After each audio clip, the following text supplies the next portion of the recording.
नमस्कार, मी पंजाब डक. आज आहे 30 जुलै 2026. मी म्हटलं होतं ना 30 तारखेला पाऊस चांगला जोरात होईल, तर आज 30 आणि 31 तारखेतल्या सर्व शेतकऱ्याला सांगू इच्छितो की आज मध्ये महाराष्ट्रामध्ये विशेष मध्ये आम्ही परभणी जिल्ह्यात म्हणून खास करून आमच्या परभणी जिल्ह्यातल्या शेतकऱ्याला सांगू इच्छितो की आज परभणी जिल्ह्यामध्ये दुपारनंतर रात्रीच्याला चांगला जोराचा पाऊस, शेतातून पाणी निघणारा पडणार आहे. काही ठिकाणी मुसळधार पाऊस पडणार आहे, म्हणून परभणी जिल्ह्यातल्या शेतकऱ्यांनी अंदाज लक्षात घ्यायचा. खास करून सांगायचं झालं तर जे वंचित भाग होता आमचा परभणी जिल्ह्याचा, परळी, वैजनाथ, सोनपेठ, इकडं गंगाखेड, त्या भागामध्ये पूर्णामध्ये आज तिकडल्या पट्ट्यामध्ये मुसळधार पाऊस पडणार आहे, म्हणून हा अंदाज त्या शेतकऱ्यांना लक्षात घ्यायचा. सांगायचं झालं तर बीड जिल्ह्यातल्या शेतकऱ्यांसाठी आनंदाची बातमी. बीड जिल्ह्यात देखील आज ह्या 2 दिवसामध्ये 30-31 तारखेला चांगला जोराचा पाऊस पडणार आहे, म्हणून बीड जिल्ह्यासाठी आनंदाची बातमी. अहिल्यानगरमध्ये देखील जोराचा पाऊस पडणार आहे, म्हणून अंदाज या 2 दिवस लक्षात येतात 30 आणि 31 तारखेला.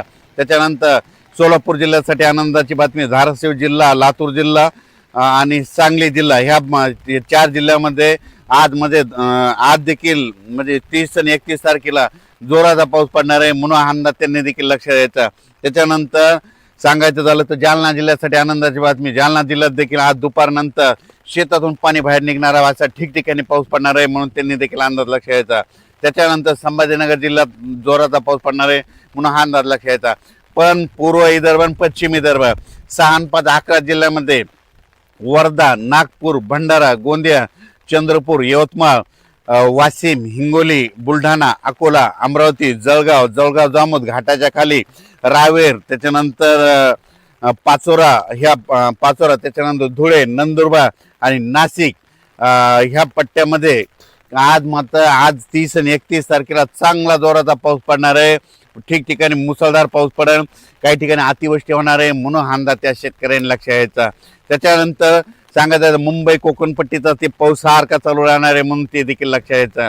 पण राज्यात मात्र आज देखील म्हणजे नांदेड जिल्हा जोराचा पाऊस पडणार आहे, म्हणून सगळीकडे कोणताच भाग सुटणार नाही, म्हणून नांदेडकरांनी अंदाज लक्षात घ्यायचा. लातूर जिल्ह्यातल्या शेतकऱ्यांनी अंदाज लक्षात घ्यायचा. लातूर जिल्ह्यात देखील या 2 दिवसामध्ये कोणताही भाग वंचित राहणार नाही, म्हणून अंदाज लक्षात घ्यायचा.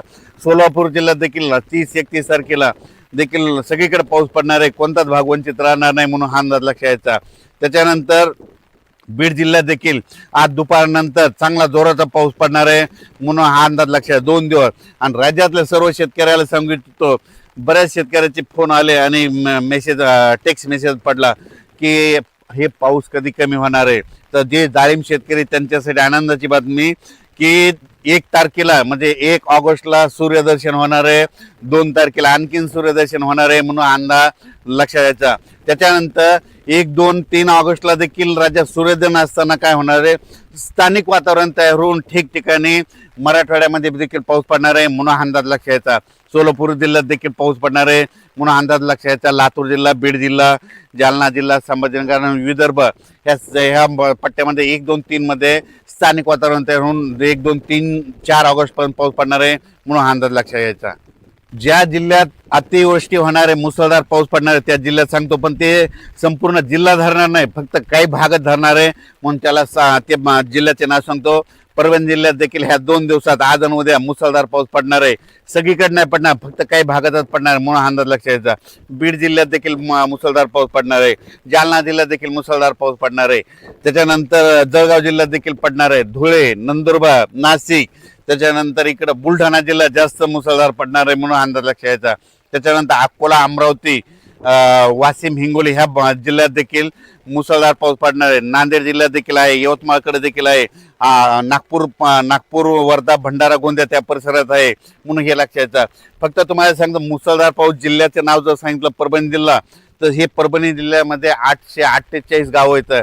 तर 848 गावांमध्ये पडला नाही, फक्त जवळपास 30 ते 40 गावामध्ये पडेल, म्हणून हे अंदाज लक्षात घ्यायचा. म्हणजे सगळीकडे पडत नसतो, म्हणून हे लक्षात घ्यायचा. जिमचा पाऊस तुम्हाला सांगू इच्छितो, महाराष्ट्रामध्ये आज सगळीकडेच पडणार आहे. म्हणजे ह्या आज 30 आणि 31 तारखेला सगळीकडे रिमझिम पाऊस चालू राहणार आहे. काही ठिकाणी शेतातून पाणी बाहेर निघणारा पडणार आहे, म्हणून अंदाज लक्षात घ्यायचा. आज देखील तुम्ही पाहू शकता, रात्रीपासून पाऊस चालू आहे, पण ह्याची स्पीड दुपारी 2च्या नंतर स्पीड वाढत जाणार आहे, म्हणून अंदाज सर्व शेतकऱ्यांना लक्षात घ्यायचा. बुलढाणा जिल्ह्यातल्या शेतकऱ्याला सांगू इच्छितो की खामगाव, चिखली, बुलढाणा, मेकर, त्याच्यानंतर शेगाव, त्याच्यानंतर इकडं नांदुरा घाटाच्या खाली मलकापूर, त्या परिसरातला सांगतो तुमच्याकडे मात्र अतिमुसळधार पाऊस पडणार आहे काही काही भागामध्ये म्हणून अंदाज लक्षात यायचा. तर जळगाव जामोद खाली जास्त पाऊस पडणार आहे म्हणून त्या देखील शेतकऱ्यांना लक्षात यायचं. नदी काठी कोणाचा जर आखाडा असेल तर तुम्ही काय करा, आज तुम्ही दुपारपर्यंत तुम्ही तुमचे बैल जनावरं पाईपलाईन असेल तर ते काढून बाजूला ठेवा, कारण की आज काय काय भागामध्ये जोराचा पाऊस पडणं, वड्या नाल्याला पाणी येणार आहे म्हणून अंदाज लक्षात येतात. राज्यात सर्वत्र मुसळधार नाही पडणार, फक्त काही काही 10-20 गावामध्ये 5-50 गावामध्ये असंच पडणार आहे म्हणून अंदाज शेतकऱ्यांना लक्षात येतात. जळगाव जिल्ह्यातल्या शेतकऱ्याला सांगू इच्छितो तुम्ही देखील काळजी घ्यायची, तुमच्याकडे देखील अतिमुसळधार पाऊस पडणार आहे म्हणून अंदाज लक्षात यायचा.